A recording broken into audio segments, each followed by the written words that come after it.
નમસ્કાર, પ્રણામ, સ્વાગત છે તમારું અમારા આ નવા વિડીયોમાં. સ્વસ્થ રહેવાના 54 ઉપાય. 1. જો તમે મૂળાનું સેવન કર્યું હોય તો તેના પછી ક્યારેય દૂધનું સેવન ન કરવું જોઈએ. તેનું કારણ એ છે કે તેનાથી ત્વચાની સમસ્યાઓ થઈ શકે છે અને કેટલીક વાર તેને ઠીક થવામાં ઘણો સમય લાગે છે. 2. વધુ પડતી ચા પીવાથી થાક દૂર થાય છે, પરંતુ તે ખૂબ જ નુકસાનકારક છે. 3. રાત્રે બચેલી રોટલીમાં ફાઇબરનું પ્રમાણ વધુ હોય છે. દૂધ સાથે વાસી રોટલી ખાવાથી અપચો, ગેસ અને એસિડિટીમાં રાહત મળે છે. ગોલગપ્પા ખાવાથી બ્લડ પ્રેશર સંતુલિત રહે છે અને ઉલટી, ઝાડા, કમળો અને હાથના સોજામાં રાહત મળે છે. જે મહિલાઓને પથરીની સમસ્યા હોય તેમણે રોજ છાશ પીવી જોઈએ અને પુષ્કળ પાણી પીવું જોઈએ. તેનાથી પથરી તોડવામાં અને બહાર આવવામાં મદદ મળે છે. 6. જે વ્યક્તિએ કાચું લસણ ખાય છે તેને ક્યારેય પેટમાં ગેસની સમસ્યા નથી થતી અને તે વ્યક્તિ હંમેશા સ્વસ્થ રહે છે. જો તમારા હાથ પગમાં દુખાવો થતો હોય તે ચાને કારણે છે. તે આપણા હાડકાને અસર કરે છે અને હાડકાં પીગળવા લાગે છે. 8. જો તમે શરીરમાં ગઠ્ઠાની સમસ્યાથી પરેશાન છો તો સફરજનનો ઉપયોગ ગઠ્ઠાની સારવારમાં ખૂબ જ અસરકારક છે.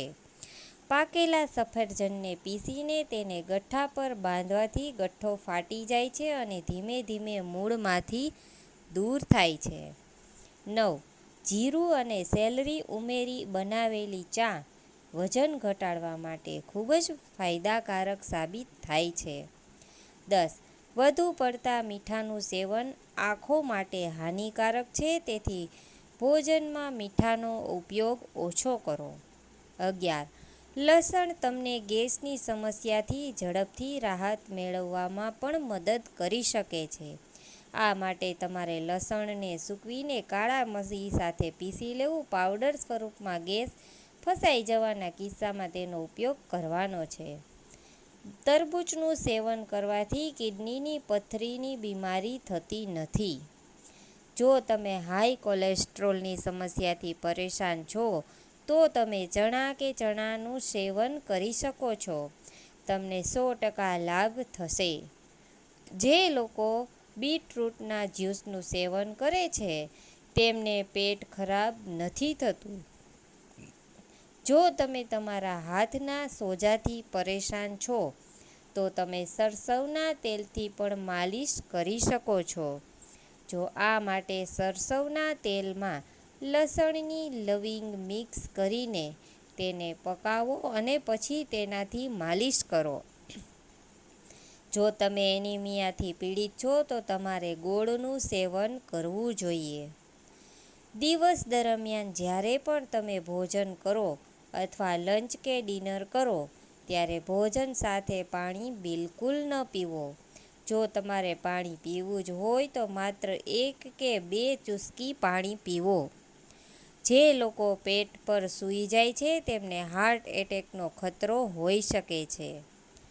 જેમને પાઇલ્સની સમસ્યા હોય તેમના માટે ખાલી પેટે બેલ પત્ર ખાવું ફાયદાકારક સાબિત થઈ શકે છે. ગર્ભાવસ્થા દરમિયાન મકાઈનું સેવન કરવું ખૂબ જ ફાયદાકારક માનવામાં આવે છે. તે તમારા ગર્ભમાં રહેલા બાળકને સ્વસ્થ બનાવશે. વજન ઘટાડવા માટે તમે સવારે ખાલી પેટ મેથીના પાણીનું સેવન કરી શકો છો.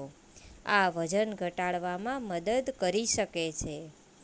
શરીરના દુખાવાની સ્થિતિમાં સરસવના તેલમાં મીઠું ભેળવીને આખા શરીર પર માલિશ કરો અને ગરમ પાણીથી સ્નાન કરો તો તમને દુખાવામાં આરામ મળશે. કમળા જેવા રોગોમાં બથુઆ ગ્રીન્સ ખાવી ખૂબ જ ફાયદાકારક છે, તેથી તમારે ઠંડીની ઋતુમાં બથુઆ ગ્રીન્સ ખાવી જ જોઈએ. પ્લાસ્ટિકની બોટલમાં પાણી પીવું એ તમારા માટે ઝેરથી ઓછું નથી. સરેરાશ 1 લીટરની એક બોટલમાં લગભગ 240,000 પ્લાસ્ટિકના ટુકડા હોઈ શકે છે. એટલે કે જો તમે પ્લાસ્ટિકની બોટલમાંથી 1 લીટર પાણી પી રહ્યા છો, તો તમે પ્લાસ્ટિકના નાના કણો પણ પીતા હશો. શિયાળામાં ગરમ દૂધ સાથે મધનું સેવન કરવું સ્વાસ્થ્ય માટે ખૂબ જ ફાયદાકારક માનવામાં આવે છે. પેટ અને કમરની ચરબી ઘટાડવા માટે પપૈયાનું સેવન કરો. રોજ પપૈયું ખાવાથી શરીરમાં જમા થયેલી ચરબી થોડા જ દિવસમાં ઓછી થવા લાગે છે. નાના બાળકોને મસૂરનું પાણી અને દાળ ખવડાવવાથી શક્તિ મળે છે. રસોડામાં બેદરકારીથી કામ કરવાથી હાથ પગ વળી ગયા હોય તો ઓલિવ ઓઇલ લગાવવાથી આરામ મળે છે. ખાવાના સોડામાં થોડો લીંબુનો રસ ભેળવીને દરરોજ બ્રશ કરતા પહેલાં દાંત પર મસાજ કરો.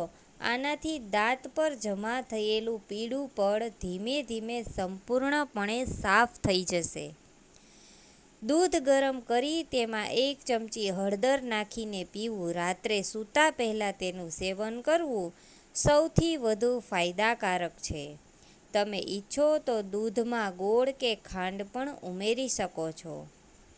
શિયાળાની ઋતુમાં શારીરિક પ્રવૃત્તિ ન કરવાને કારણે કોલેસ્ટ્રોલ અને સુગર વધી શકે છે. કેલ્શિયમ કાળા અને સફેદ તલમાં જોવા મળે છે. આ તત્વ હાડકાની મજબૂતાઈ વધારે છે અને શરીરના દુખાવા જેવી સમસ્યામાંથી રાહત અપાવે છે.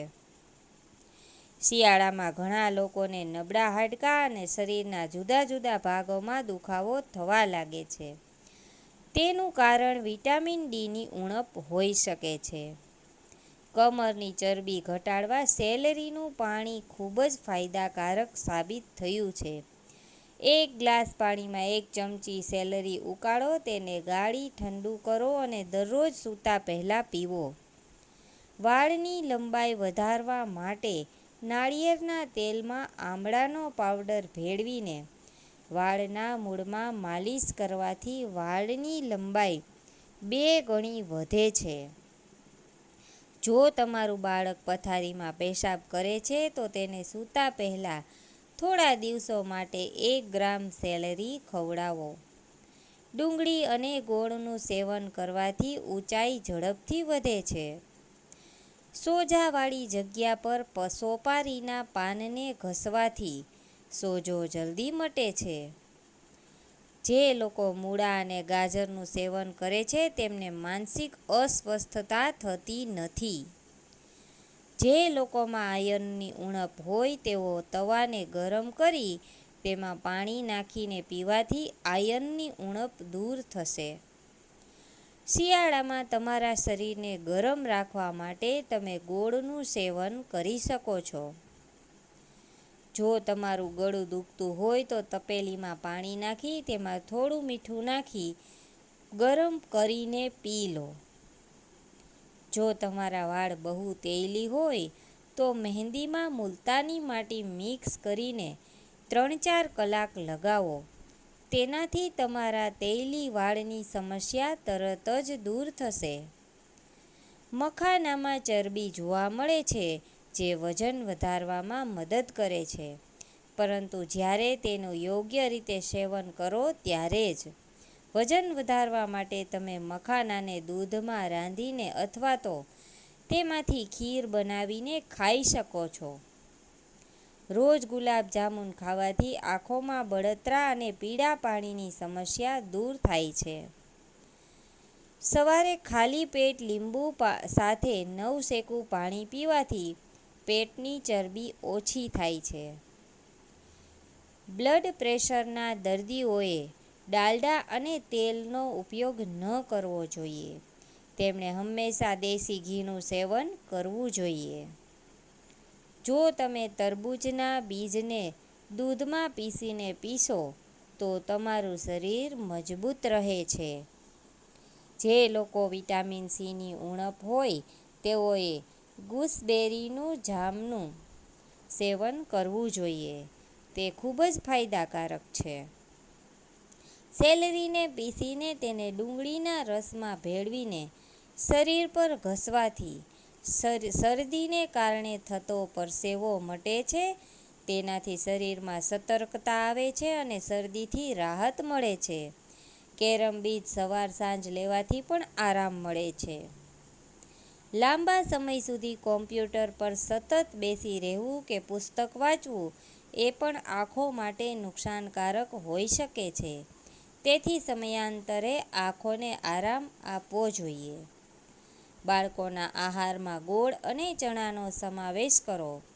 તેનાથી તેમની ઊંચાઈ તો વધશે જ, પરંતુ તમે બાળકના શરીરને પણ સ્વસ્થ રાખી શકો છો. જો કામના કારણે તમારે કલાકો સુધી ખુરશી પર બેસીને કોમ્પ્યુટર પર કામ કરવું પડતું હોય તો ખુરશીના કમર પર એક નાનું ઓશીકું મૂકીને સીધા બેસવાનો પ્રયાસ કરો. કાચની બોટલમાં મીઠું ભરીને ઘરના એક ખૂણામાં રાખવાથી ઘરમાં સુખ સમૃદ્ધિ આવે છે. તો મિત્રો, આ માહિતી તમને કેવી લાગી? જો સારી લાગી હોય તો લાઈક કરજો, શેર કરજો. ચેનલ પર નવા હોય તો સબસ્ક્રાઈબ જરૂરથી કરજો. અને આવી અવનવી માહિતી મેળવવા માટે અમારી ચેનલને સબસ્ક્રાઈબ જરૂરથી કરજો. ફરી મળીશું એક નવા વિડીયો સાથે. જય શ્રી કૃષ્ણ.